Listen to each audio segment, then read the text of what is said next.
Assalamualaikum warahmatullahi wabarakatuh. Kami dari kelompok 10 beranggotakan 1 Ima Fatmawati, 2 Amara Ada. Kami akan mempresentasikan bab 8 yaitu risiko dan tingkat pengembalian. Risiko berdiri sendiri. Risiko didefinisikan dalam kamus Webster sebagai suatu halangan, gangguan, eksposur terhadap kerugian atau kecelakaan. Jadi risiko diartikan sebagai peluang akan terjadinya suatu peristiwa yang tidak diinginkan. Risiko suatu aset dapat dianalisis dengan dua cara. Satu, dalam basis berdiri sendiri, di mana aset dilihat secara terpisah. Dua, dalam basis portofolio, di mana aset dimiliki sebagai salah satu dari sejumlah aset lainnya dalam suatu portofolio. Jadi, risiko berdiri sendiri suatu aset merupakan risiko yang akan dihadapi oleh investor jika ia hanya memiliki satu aset tersebut. Sudah pasti sebagian besar aset akan dimiliki dalam bentuk portofolio, tetapi kita perlu memahami risiko berdiri sendiri agar dapat memahami risiko dalam konteks portofolio. 1. Distribusi probabilitas. Probabilitas suatu peristiwa didefinisikan sebagai peluang terjadinya peristiwa tersebut. Misalnya, seseorang pembaca ramalan cuaca mengatakan terdapat peluang 40% terjadi hujan hari ini dan 60% peluang tidak terjadi hujan. Jika seluruh kemungkinan peristiwa atau hasilnya disusun dalam suatu daftar dan jika probabilitas diberikan untuk peristiwa, maka daftar tersebut disebut sebagai distribusi probabilitas untuk peramalan cuaca. Di atas kita dapat membuat distribusi probabilitas sebagai berikut. Hasil yang mungkin terjadi dicantumkan dalam kolom 1, sementara itu kemungkinan terjadi hasil tersebut yang disajikan dalam bentuk desimal dan persentase dicantumkan dalam kolom 2. Perhatikan bahwa jumlah probabilitas tersebut harus menjadi 1,0 atau 100%. 2. Tingkat pengembalian yang diharapkan.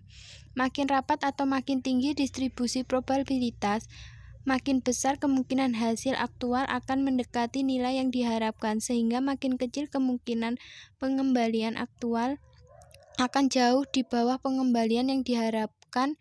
Jadi makin rapat distribusi probabilitas, makin rendah risiko yang dihadapi oleh para pemegang saham.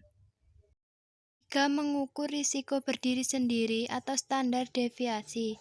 Risiko adalah suatu konsep yang sulit dipahami dan terdapat banyak sekali kontroversi pada seputar usaha untuk mendefinisikan dan mengukurnya. Namun begitu, ada satu definisi umum dan mampu memenuhi banyak tujuan yang dinyatakan berdasarkan distribusi probabilitas.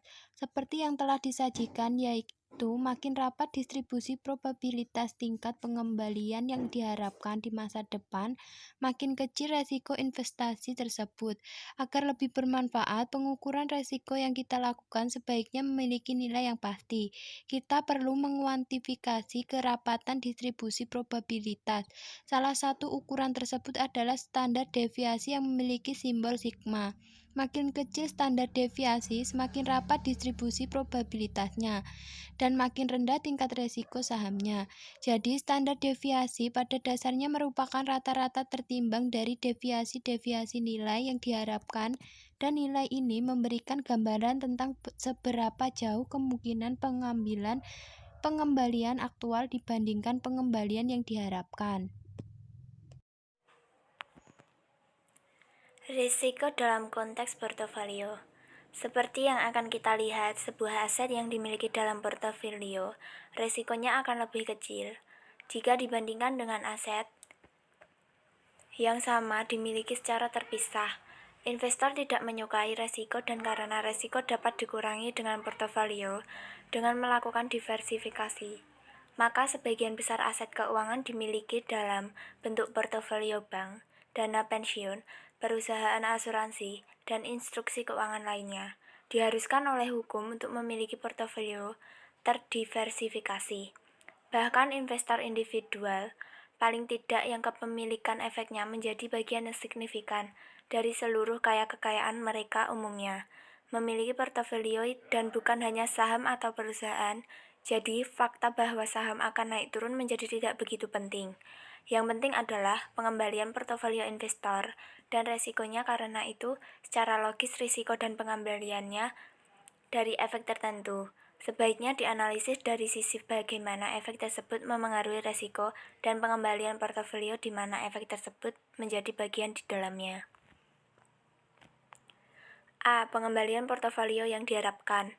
Tingkat pengembalian portofolio yang diharapkan sederhananya adalah rata-rata tertimbang dari tingkat pengembalian yang diharapkan dari setiap aset dalam portofolio dengan pembabotan berdasarkan persentase setiap aset dari total portofolio.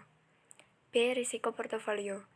Risiko tingkat pengambilan yang diharapkan hanyalah rata-rata tertimbang dari tingkat pengembalian yang diharapkan atas setiap aset di dalam portofolio. Historis portofolio bukanlah merupakan rata-rata tertimbang dari standar deviasi setiap aset. Risiko portofolio umumnya lebih kecil dari rata-rata historis aset. C. Risiko yang dapat didiversifikasi versus risiko pasar. Bagian dari risiko suatu saham yang dapat dihilangkan disebut risiko yang dapat didiversifikasi, sedangkan bagian yang tidak dapat dihilangkan disebut risiko pasar. Risiko yang dapat didiversifikasi disebabkan oleh peristiwa-peristiwa saja seperti gugatan hukum mogok kerja program pemasaran yang hasil dan tidak berhasil, memenangkan atau kehilangan kontrak penting, dan peristiwa-peristiwa lainnya yang unik bagi setiap perusahaan. Peristiwa ini terjadi secara acak pengaruhnya pada suatu portofolio dapat dihilangkan melalui diversifikasi.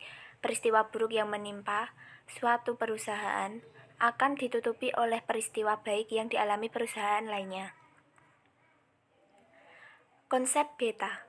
Kecenderungan saham untuk bergerak naik dan turun mengikuti pasar, dengan kata lain, adalah dress risiko pasarnya terjamin dalam menilai koefisien beta. Beta adalah suatu unsur penting dari CPM, saham risiko rata-rata, didefinisikan sebagai saham cenderung bergerak naik dan turun mengikuti pasar secara umum, seperti yang diukur oleh beberapa indeks seperti Dow Jones Industrial, S dan B 500 atau indeks New York Stock Exchange. Saham seperti ini berdasarkan definisinya diberikan nilai beta sebesar B sama dengan 1. Jadi saham dengan B sama dengan 1 umumnya akan bergerak naik sebesar 10%. Jika pasar bergerak naik sebesar 10%, sementara itu jika pasar turun sebesar 10%, saham juga akan mengalami penurunan yang sama, sebesar 10%.